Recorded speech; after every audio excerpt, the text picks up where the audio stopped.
everybody, welcome back to my channel, and today we're going to be talking about the Xbox Series X and S. I will be doing a review eventually on the PlayStation 5. We should be getting ours today. So after I finish enjoying my Xbox and going through all the stuff I want to try, I will hop on the PlayStation and see how that is. But today we are going to specifically more so be talking about the Series S because that's the one that I got, but we'll be talking about some comparisons and pros and cons between both of the Xboxes. So as you know, the Xbox Series X and S came out November 10th. It was pretty hard to get. I actually had to pre-order it when they first had the pre-orders out. We actually was able to get it pre-ordered from Amazon UK. So it was just kind of lucky where we just happened to put it in the cart to see if it would work, and it did. So it worked out for us. PlayStation, kind of a similar situation, was just as hard. Found it on the regular Amazon, not UK for the PlayStation, just the regular one, and able to get that, and that will be here today,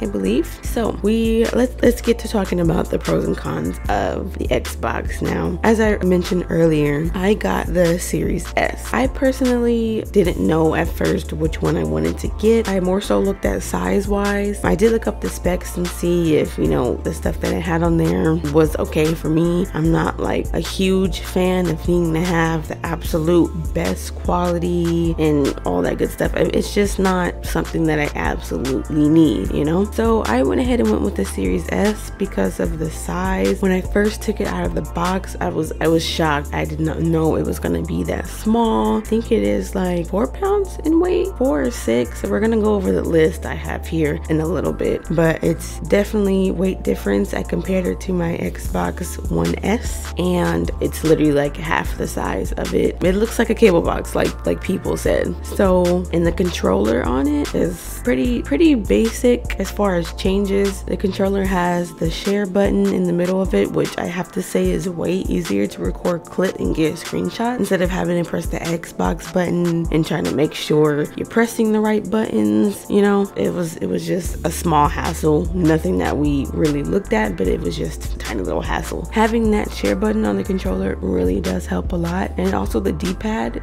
it feels a lot better. Like I said, not that much different from the last controller, but it's still pretty good. So let's get into the differences between the Series X and the Series S. So we're just going to go through the specs and go through the difference. So if you're still trying to figure out which Xbox you want, I will go off of personal experience, but we're also going to just go through this list that's on the site so you can hear how they're comparing it, and then you get to hear how I feel about my Series S. So as far as the processor for both systems, they're basically the same. Like the gigahertz are like 0.2 of a difference less on the Series S versus the Series X just has slightly, barely noticeable more gigahertz on it. It has, for the graphics, it's AMD, so they're kind of the same in that range too. The video memory, the Series X has 16 gigabytes versus the S has 10 gigabytes. Now the storage, that's one of the biggest things that we want to look at. The Series X has 1 terabyte, so that's, you know, plenty of space. The Series S has 512 gigabytes of space, and we'll get into that in a little bit about storage space and how good it actually is and all that good stuff. Optical drive,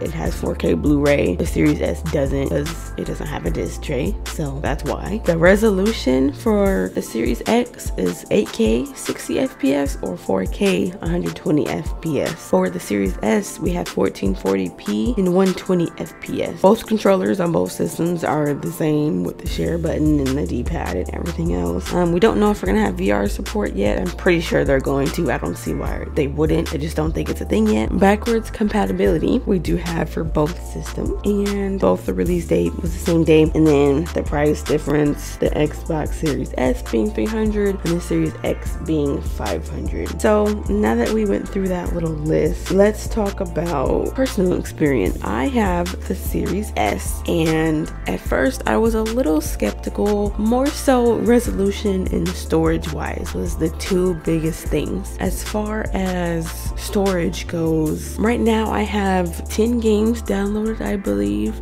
Some are just like little games, some are full blown. I have to say that the space is okay. I think I'm at 47%, so basically half within games. I'm a person that doesn't play a whole bunch of games. I don't usually always have a whole lot of games downloaded, but I do use the Game Pass, and now that they have EA Play on it, they have almost like double the amount of games that they had when it was just the Game Pass alone. So I feel like I'm going to need more space, but the pro part of this is being able to buy an external hard drive. So I think it'll be like a USB type of plug-in thing, correct me if I'm wrong. We can plug it right into the back of the Xbox for both systems if you want to, so you don't have to worry about digging into the Xbox and worry that you're going to mess something up. So I will be investing into that. I'm not sure if it's already out or not. I have not checked about that, but that's basically the thing about storage. Now, as far as resolution, now that plays a huge part because, you know, everybody is worried about how the resolution would look. And I know I think for PlayStation, I don't think the resolution is any different between their digital version and their disc version, but for some reason Microsoft just made a different resolution difference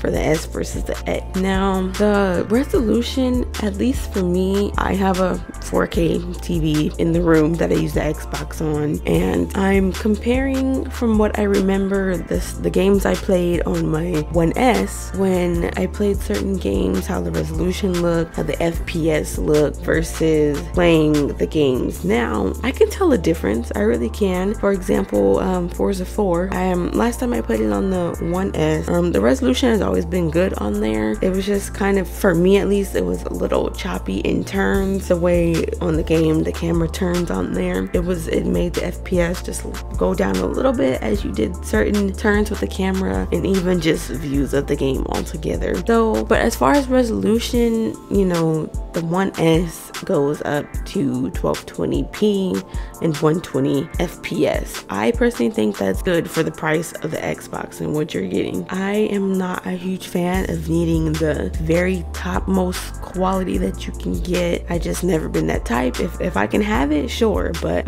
since I decided on the Series S, and after looking at the specs on it, I figured that for $300, if you don't want to spend that much, or if you want something smaller, that this works good. I can definitely tell the difference in resolution. I've tried other games. I don't have a whole lot of games downloaded right now. I'm waiting for that Halo. I don't know about you guys, but off topic. But yeah, like I was saying, the resolution and the FPS is really good on the Series S. I can't compare it to the Series X because I don't have it, but if you're looking for something that's good enough but also affordable, I think the Series S they really did put it up to par to expectations with that. I'm pretty sure I'm gonna have disagreements, but I'm not the type that needs to have the best, so it works for me. I noticed the FPS a lot in games. You can definitely tell with the games you have a lot going on. You can tell when the FPS lags, when it drops a lot. All the games that I tried so far on the Series S, I have had no problems at all with it. Also, I noticed with loading times, I'm not sure about the games itself, but as far as being on the dashboard, maybe for going to the store or just, you know, click on certain things, going to certain areas on the dashboard on Xbox,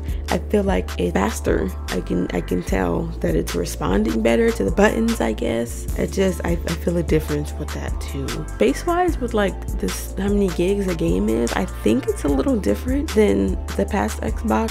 For certain games, obviously it's going to be more gigs depending on the game. I think they compressed it a little bit, so it's not too bad. If you're a person getting Call of Duty though, like me, eventually, you're definitely probably going to need that hard drive, that extra space. So other than those pros and cons, in general, the Series S being compared to the Series X, I know there's some differences in there, but honestly, in my opinion, I think if you get the Series S, I think you'll be just as satisfied as a Series X is. At the end of the day, if you like Series S, you know, go with that. If you want to do Series X, go with that too. They're both really great consoles. They both pull out what you're looking for. So yeah, there you have it. The comparison between the Series S and the Series X. I hope everyone out there is enjoying the Xbox. If you have a PlayStation, I hope you're enjoying it too. I can't wait to try it myself. Well, thank you guys for watching. Stay tuned for a PS5 video. Hope you guys enjoyed the video. Like, comment, subscribe, and I will see you in the next video. Bye.